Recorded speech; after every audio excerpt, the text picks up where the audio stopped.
So this is a quick high-level view of RockMelt social media browser that I use regularly to interact with sites that I commonly visit, content I publish, content I monitor, and some of my connections that I frequently interact with.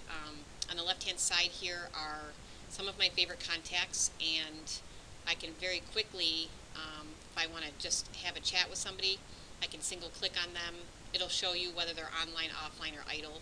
The green indicates that they are online. I can also click on recent activity to see what they're saying on Facebook, and I can interact with them directly through here by liking something or commenting upon something. I can search all of my Facebook friends, and if I want to add someone to my favorites, I just very simply click the little star, and now it shows up in my favorites. And again, the same thing, I can look at their recent activity, and if they're online, I can chat with them.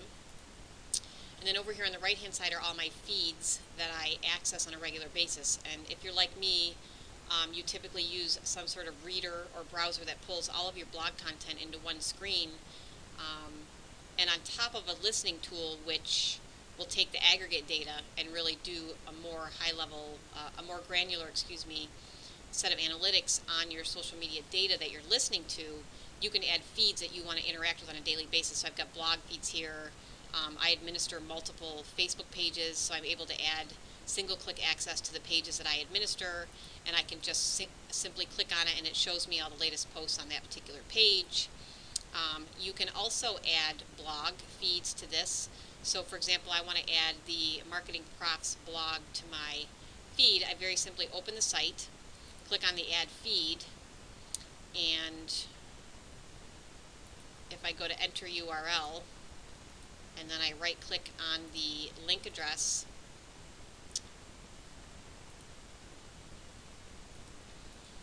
and paste that in, it found the Marketing Profs Daily Fix blog. Oftentimes it'll often say from existing, okay? And so then from here I can just look at the latest blog content on that particular blog. Another cool thing you can do is using Twitter search. You can add particular terms that you like to follow. I know a lot of us use things like TweetDeck and Seismic and Hootsuite to filter how we pick out content on Twitter because there's so much of it going on all the time. So for example, if I go to search.twitter.com and I want to search a term that I commonly follow on Twitter, I search artichokes because I do a lot with artichokes. This will obviously show me all the latest tweets about artichokes. Then again here, if I go to click Add Feed and enter URL, if I right click on this, copy the link address, click on this, enter URL, and copy that in, it adds my artichoke feed, which I can now access directly from my sidebar here.